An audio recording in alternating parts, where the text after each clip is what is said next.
Welcome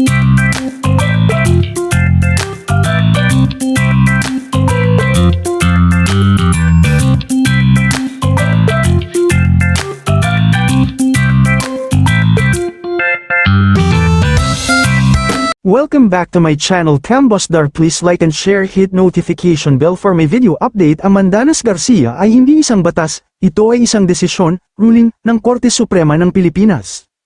Ano ang Mandanas Garcia? Ito ay isang Korte Suprema na desisyon noong 2018 na ipinatupad simula 2022 na pinalawak ang bahagi ng mga local government units, LGUs, sa pambansang buwis.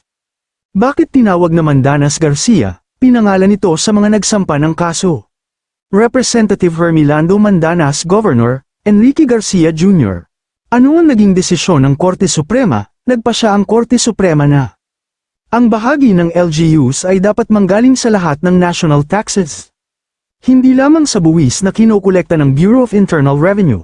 Dahil dito, lumaki ang natatanggap na pondo ng LGUs, na tinawag na ngayon ay National Tax Allotment, NTA, dating IRA Internal Revenue Allotment. Ano ang epekto nito? Mas malaki ang pondo ng mga probinsya, lungsod, munisipalidad, at barangay. Mas malawak ang responsibilidad ng LGUs sa pagbibigay ng serbisyo, halimbawa, kalusugan, agrikultura, social services. May ilang tungkulin ng national government na inilipat sa LGUs. Buod hindi ito batas, isa itong desisyon ng Korte Suprema. Nagpalaki ng bahagi ng LGUs sa buwis ng gobyerno ipinatupad simula 2022. Kung gusto mo, maaari kitang bigyan ng simpleng halimbawa o epekto nito sa isang barangay o munisipyo. Oo, ang Mandanas Garcia ruling ay kasalukuyang pinatutupad sa Pilipinas, at may aktwal na epekto ito sa hatian ng pondo sa pagitan ng national government at mga local government units, LGUs, Department of Finance.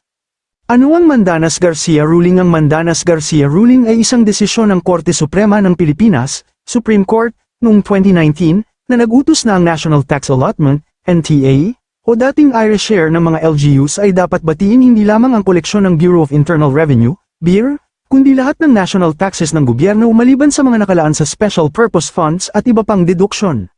Layunin nito na palakihin ang pondo ng mga LGUs para sa mas malawak at epektibong serbisyo publiko at fiscal autonomy, Department of Finance. Kailangan ba talagang ipatupad? Oo, ang desisyon ng Korte Suprema ay isang walang appeal at may bisa na hatol, kaya ito ay ipinatutupad ng mga ahensya ng gobyerno, gaya ng Department of Finance, DOF, Department of Budget and Management, DBM, BIR, at Bureau of Customs. Ang DOF mismo ay nagsasabi na sumusunod sila sa hatol sa pagkalkula ng NTA shares. Ano ang kasalukuyang kalagayan ng implementasyon, nakatakdang unti-unting maging ganap? Ang 2019 ruling ay ipinatupad simula 2022, Department of Finance. Ang DOF ay nagtatalaga ng computation ng NTA share na maaaring umabot hanggang 40% ng national taxes, ayon sa nilalaman ng desisyon, kahit na may mga legal na deduction, Department of Finance. Sa kasalukuyang panahon, 2025 hanggang 2026, iniulat na ang LGU share ay nasa humigit kumulang 35% at inaasahang tataas pa habang tuloy ang transition at adjustments ng kalkulasyon, dahil hindi pa ito nakakamit ng kabuuang 40% na iniutos ng SC. May executive order support. Noong 2021, naglabas ang dating Pangulo ng Executive Order 138 para siguraduhin ang implementasyon ng ruling at pagtulong sa full devolution ng mga serbisyo sa mga LGUs. Ito ay bahagi ng pagpapalakas ng local autonomy at paglipat ng ilan sa mga serbisyo mula national government papunta sa LGUs. Ano ang mga karapatan at benepisyo ng Mandanas Garcia ruling?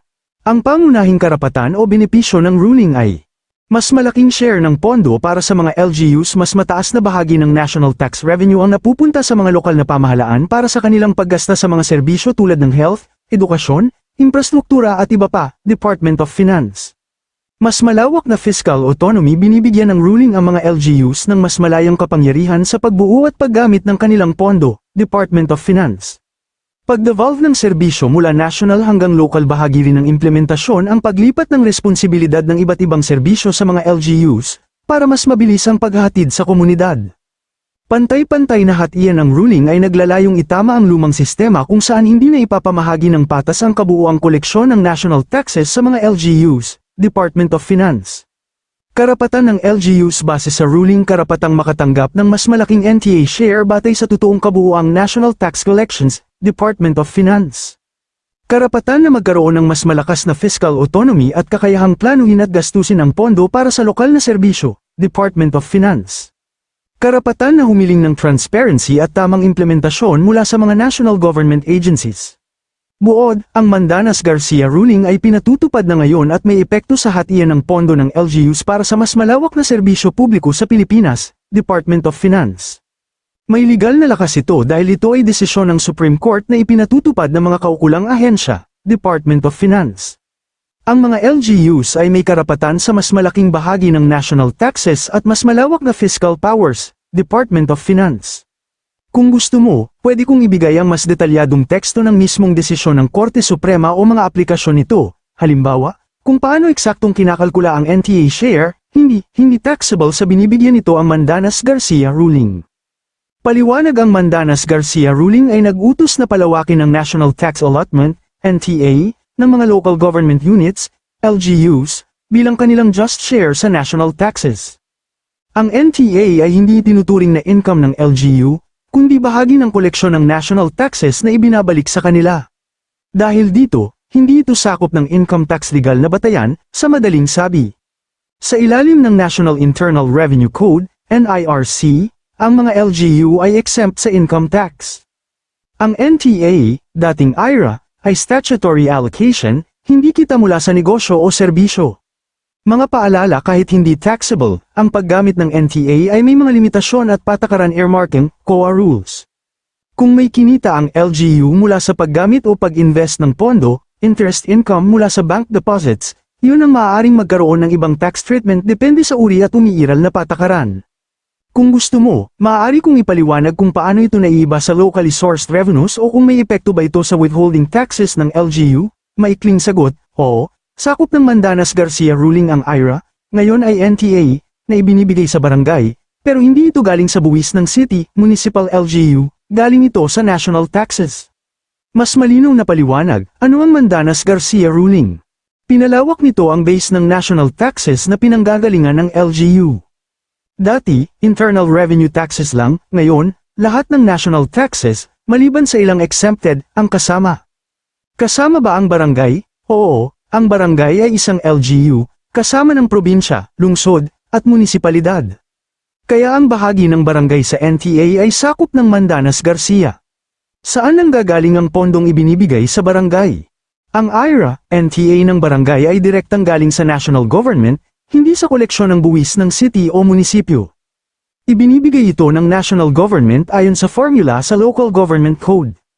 Nalilito minsan dahil dumadaan ang pondo sa city, municipality para sa accounting at release. Pero hindi ito bahagi ng sariling kita o buwis ng city, municipality sakop ng Mandanas-Garcia ang IRA, NTA ng barangay hindi ito share mula sa buwis ng LGU, city, municipality, share ito ng barangay mula sa national taxes kung gusto mo. Maaari kong ipaliwanag paano kinukwenta ang share ng barangay o ano ang pwedeng paggastusan ng NTA ayon sa batas at sana naibigan nyo aking video. Please subscribe, like and share, hit notification bell for my new video update. Thank you.